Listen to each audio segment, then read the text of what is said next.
کہ حضور نے فرمایا دخلت امرأۃ النار،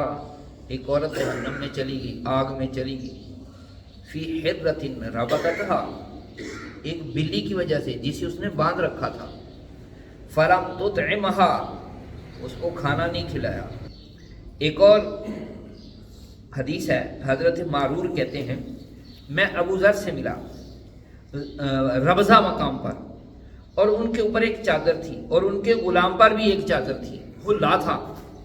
معمولی چادر نہیں، اعلیٰ قسم کی چادر تھی۔ تو میں نے ان سے اس بارے میں پوچھا تو انہوں نے کہا کہ میں نے اپنے ایک آدمی کو گالی دی، اسے آر دلائی اس کی ماں کی وجہ سے، یعنی گالی ایسی تھی جو ماں کی وجہ سے نسبت سے گالی تھی۔ تو مجھے نبی کریم صلی اللہ علیہ وسلم نے فرمایا ابو ذر اعیرتہ بامہ، کیا تو نے اس کو ماں کی وجہ سے آر دلائی ہے، شرمندہ کیا ہے؟ انک امرؤ فیک جاہلیت، تو ایسا شخص ہے کہ تجھ میں جاہلیت ہے۔ اخوانکم خوالکم، یہ تمہارے غلام جو ہیں تمہارے بھائی ہیں، جعلہم اللہ تحت ایدیکم، اللہ تعالیٰ نے انہیں تمہارے ہاتھوں کے تحت کر دیا، یعنی تمہاری ملکیت میں دے دیا ہے۔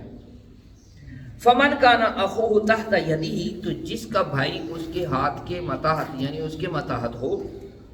فلیطعمہ مما یاکل، تو اسے چاہیے کہ اس میں سے اسے بھی کھلائے جس سے خود کھاتا ہے، وَلْيُلْبِسْهُ مِمَّا يَلْبَسُ، اور اس میں سے اسے پہنائے جو خود پہنتا ہے، یعنی جیسا کھانا خود کھاتا ہے ویسا اس غلام کو کھلائے، اور جیسا لباس خود پہنتا ہے ایسا لباس اس کو پہنائے۔ اور ہمارا حال کیا ہے کہ جو کھانا ردی ہو جاتا ہے وہ ہم مسجد کے امام کو بھیجتے ہیں، جو پہننے کے لائق کپڑا اپنے نہیں ہوتا، جسے ہم خود نہیں پسند کرتے، وہ کہتے ہیں جی مولوی صاحب، قاری صاحب، حضرت صاحب کو دے دو، جبکہ وہاں بھی ایسا ہی معیار ہونا چاہیے جو اپنے لیے پسند ہے۔ اور یہ تو فقیروں اور اپنے متاحتوں کو دینے کے لیے نا، تو علماء تو متاحت نہیں ہیں، وہ تو قوم کے سردار ہوتے ہیں۔ اور پھر فرمایا وَلَا تُكَلِّفُوهُ، یہ جو تمہارے غلام ہیں ان کو تکلیف نہ دیا کرو، مَا يَغْلِبُهُ، ایسے کام کے ساتھ جو ان پر سخت ہو، بھاری ہو۔ فَإِن كَلَّفْتُمُوهُمْ، اگر تم ایسے کام کی انہیں تکلیف دو، فَأَعِينُوهُمْ، تو پھر ان کی مدد ساتھ کیا کرو، یعنی ساتھ مل کے ان کے کام کیا کرو۔ تو یہ انہوں نے بتایا کہ میں نے اس لیے یہ حلہ اس کو بھی پہنایا ہے جو خود پہنا ہے، کیونکہ حضور نے فرمایا وہی لباس ان کو پہناؤ جو تم خود پہنتے ہو۔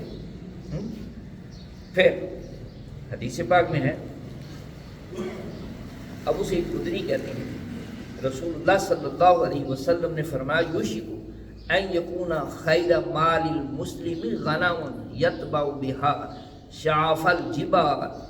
ومواقع القطر یفر بدینہ من الفتن، ان قریب ایسا ہوگا کہ بندے کا مال جو ہے، بہترین مسلمان کا مال، وہ بکریاں ہوں گی، وہ انہیں لے کر پہاڑوں کی چوٹیوں پر چلا جائے گا جہاں پر بارش برستی ہوگی، اور وہ فتنوں سے بچ کر اپنے دین کو لے کر وہاں جائے گا۔ اس کا مطلب یہ ہے کہ علیحدگی لوگوں سے کر لینے میں خیر ہے، جبکہ دین کی خرابی لوگوں کے اندر رہنے کی وجہ سے ہو رہی ہو۔ جیسے آپ نے دیکھا تھا وہ جب وہ آ گیا تھا کرونا، تو کیا ہو رہا تھا، ایک آدمی کو دوسرے کے پاس نہیں کھڑا ہونے دیا جاتا تھا، نماز نہیں پڑھنے دی جاتی تھی پاس پاس کھڑے ہو کر، جبکہ شریعت کا حکم کیا ہے کہ ساتھ مل کے کندھے سے کندھا ملا کے کھڑے ہو۔ تو وہ دور دور کر دینے میں کیا خیر تھی؟ کوئی خیر نہیں تھی، خیر شریعت کے حکم پر عمل کرنے میں ہے، نہ کہ شریعت کو پامال کرنے میں۔ تو وہ بندہ جو دور ہو گیا اس نے تو نہیں ایسے کیا ہوگا۔ پھر ایک اور حدیث ہے، حضرت ابی وائل رضی اللہ تعالیٰ عنہ فرماتے ہیں